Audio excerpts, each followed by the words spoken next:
Ah, nung before namin nakilala yung at nag-intern sa Winalay, yun nga, negative ion. Bali, sa sa bilang basketball player, hindi ako makapag-practice, makapaglaro na hindi ako nagtitake ng team reliever.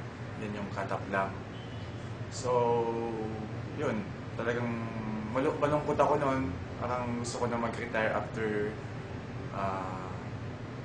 3 years na extension ko ng contract ko. So, malungkot nga ako nun. Kaya, nung wife ko naman, blessing lang na mayroon sila nakilala, yung mga upline namin, sila Richie, Baby, tsaka si Janelle. Sila yung nagbigyan ng blessing sa amin at sa akin.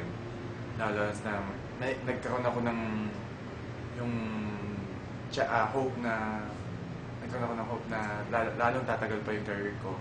Naging 6 to 7 years pa yung gusto kong ilalaro sa PBA dahil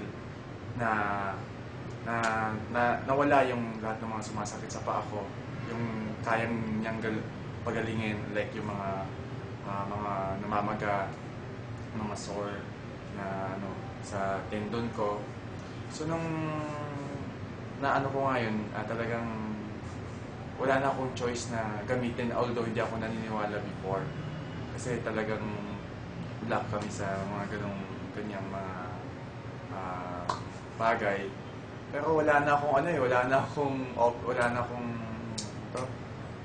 choice na kundi gawin kasi talagang sabi ko nga sa isip ko, naglalaro nga ako ngayon, malaki yung sweldo ko, pero isip ko na baka yung sisave ko na money, baka balang araw, dating na panahon, baka igagastos ko lang sa pagpapagamot ko sa katawan ko kasi yun nga, delikado ngayon sa kidney, sa katawan yung palaging nag-take ng pain reliever. So wala akong choice, ginamit ko yung panty liner, tinanggal ko yung strip. So pinagamit ng wife ko. So yung paggamit ko, mga gabi, so overnight, so nag-iba. Malaking nawala dun sa lahat ng yung sumasakit sa paa ko. Hindi na ako masyadong parang matanda na pag naglalakad tsaka tumatayo sa bed. So, tinuloy-tuloy ko lang siya. Siyempre, hindi naman kasi right away na matatanggal siya. Tuloy-tuloy ko lang kasi matagal ko na nag-aala yung pain talaga. So, tuloy-tuloy ko lang hanggat nung naramdaman ko na lang na nawawalan, gumaganda na yung feeling dun sa paa ko. Tapos, tinigil ko din yung talagang mag-Gatorade every practice. Nalagay ko sa water ko yung strip. So parang yung feeling ko dati nung nag-Gatorade ako, mas maganda pa eh.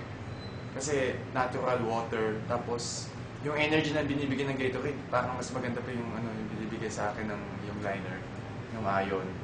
Tsaka, so yun, so ngayon hindi na ako nag-take ng cut-off lang, yun na ginagamit ko ngayon. Lalo na nung sa game namin, although natalo nga kami sa semifinals, hindi naman natin maano na talagang at least yung kung wala yung negative ion na nagbigay sa akin ng strength, siguro hindi lang ganun yung laro namin.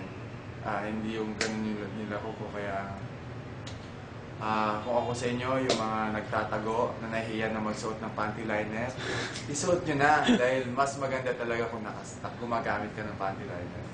Kaya tayo mga kalalakihan, gumamit at mag-panty liner.